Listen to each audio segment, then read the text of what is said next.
Good morning, students. I'm here to discuss about the syllabus of the book Fundamentals of Soil Science by ISSS. So, first of all, what I have to say is that you have to go consistent with your studies. So, this is a fundamental book you have to read and understand the basic concepts because in soil science there is nothing to thorough, like we have to understand the concepts and go along with. So, in this book there is an introduction part that is a simple part, so we have to just read, nothing to study in the introduction. Next one is weathering and soil formation. It is a basic part to read because we have to know how the soils are formed. So there is a process known as weathering, and there are so many factors which interact with the soil so as to form the thing that we call as soil now. And pedogenic or soil forming processes are there. We have to read everything. The next is a soil classification, and according to many characteristics, soils are divided into many classes, orders. We can just deal with that. There are many soil groups in India. And next is a soil survey mapping. In this, we have to know what are the objectives, uses, characteristics of soil survey. What is the use of soil survey? It is used for the classification of soil. To do anything on the soil, we need to do this soil survey. Okay. Then there are maps and examination, description of soils, kinds of soil survey. We have to study about orders of soil survey. Geoinformatics is an important portion. Okay. Next is the physical properties of soil, which comes under the branch soil physics.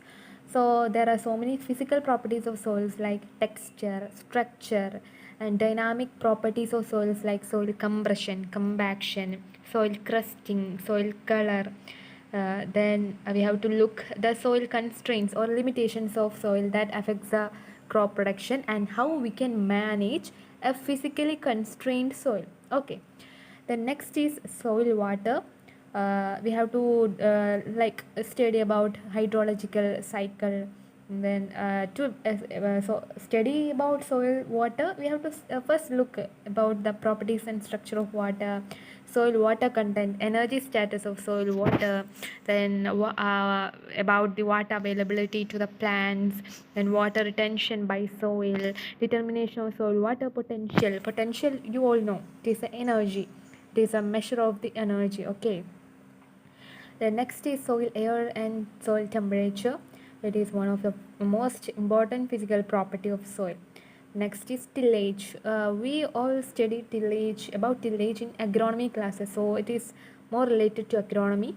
And here we will deal with objectives, history, different tillage system, tillage and edaphic environment, tillage effects on crop growth and productivity, etc. The next is water management in soil. So we have to deal with the water management in both rainfed areas and irrigated areas. So in situ conservation practices, then agronomic practices to improve the water use efficiency, everything comes under this water management. Then plant water stress. There are many indexes to calculate the plant water stress.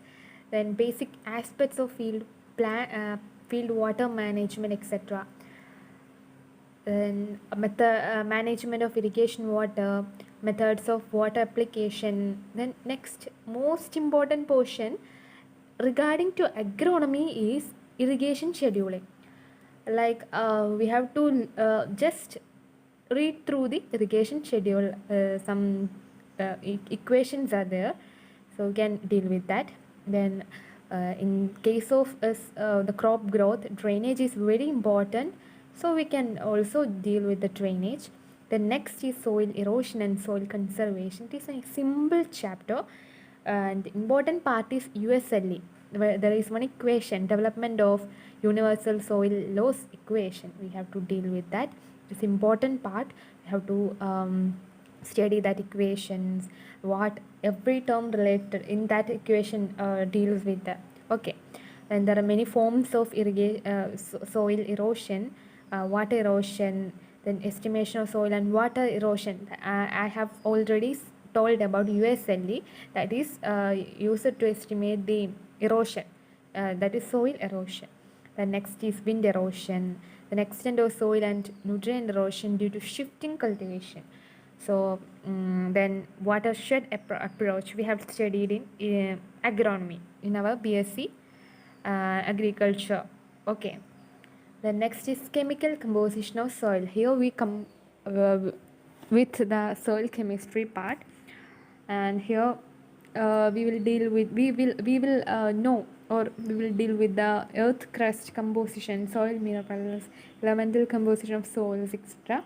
So in this soil chemistry part, the most important portion is soil colloids. We know that colloids are the substances, or it is a element with a diameter less than 0.002, that is 2 micrometer, below 2 micrometer, which have diameter below 2 micrometer. They are known as soil colloids. So here we deal with the inorganic and organic soil colloids. Their sources of charge, their charge characteristics are an important portion. Then electrometric properties, electrokinetic phenomena, that is not that much important with regard to JRF. It's very we have to read when we are preparing for the SRF. Okay. And there are theories of ion exchange, Scofield ratio law, inverse ratio law, plant root exchange in soil, factors affecting CEC, that is cation exchange capacity, anion exchange, and ligand exchange, quantity intensity relations, etc. And next is the soil acidity. We know that soil pH is very important regarding to the crop growth and its development. So there are so many sources of soil acidity, its classification, acid forming factors, determination of soil pH, then genesis of acid soil, then how we can manage this acid soil. These are all important portions. Then next is the soil salinity and alkalinity. This saline soil and alkali soil or alkaline soil are major problematic soil in India. So its origin, characteristics, classification, effects, management, etc. The next is fertility part, that is mineral nutrition of plants. So there are many elements. Among that, 17 elements are essential elements to the plant. We also, human also need many elements like nutrients, which are essential for our development and metabolism, physiological processes, etc. So likewise, plants also need essential nutrients, functional nutrients, beneficial elements, etc., whose concentration determines whether it is sufficient, toxic, deficient in soil and to the plant also. Okay, then we will deal with the nutrient movement in soil and also nutrient uptake by the plants. The next, and through the coming sections we will deal with every nutrients in detail. So first one is the nitrogen. We will deal with the nitrogen cycle, then nitrogen losses, then crop needs and response to the applied nitrogen, environmental implication of nitrogen fertilization, etc. Then next is phosphorus.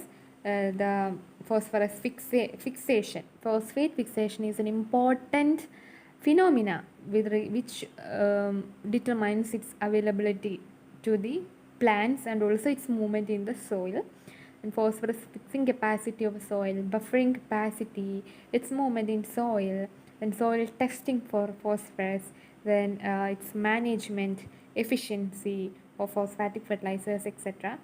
The next is potassium. Like that, we will deal with the potassium in detail, like potassium minerals, potassium fixation, potassium release, losses, gain, then crop response to added potassium, other beneficial effects, then management, etc.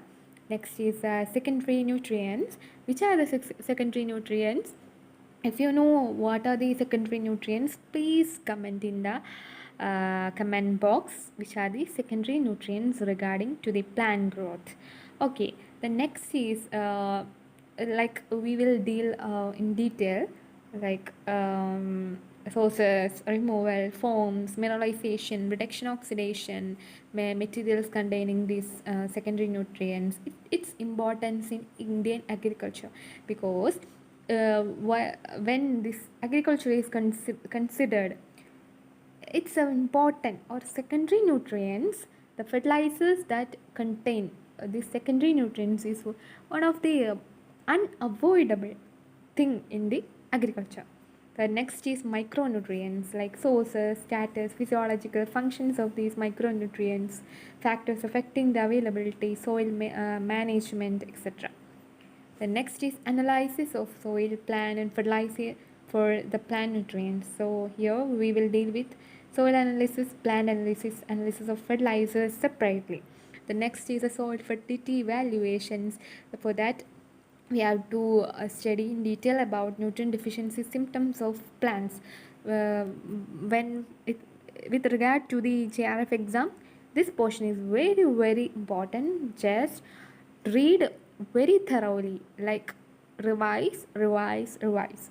Okay, then soil organic matter is a key indicator of soil fertility. So this soil organic matter, it is very important with regard to the soil fertility. Okay, then next is the soil biology and biochemistry. There are so many organisms in soil that all these like interactions, their role, soil enzymes, composting, biofertilizers, soil bioremediation, gaseous emissions, and also environment pollutions, everything comes under soil biology and biochemistry. Next is soil organic matter. We have to know about humic substances, management of soil organic matter, microbiological aspects of soil organic matter, decomposition, etc. The next is fertilizers, manures, and biofertilizers. We have to deal with every fertilizers like nitrogenous, phosphatic, potash, secondary nutrients. The important portion here is that we have to know the content of the element in each fertilizer. For example, in urea, there are 46% of nitrogen. So there comes questions like urea contains dash percentage of nitrogen, so you have to know 46% of nitrogen. Okay, then next is soil fertility management. You have to deal with the nutrient cycles like nitrogen cycle, phosphorus cycle, sulfur cycle, etc. Next is soil and water quality. Then soil pollution and control. We all are dealing with this soil pollution from our higher secondary or from 6th or 7th classes itself. The next is soil management of sustainable farming. And here comes to the end.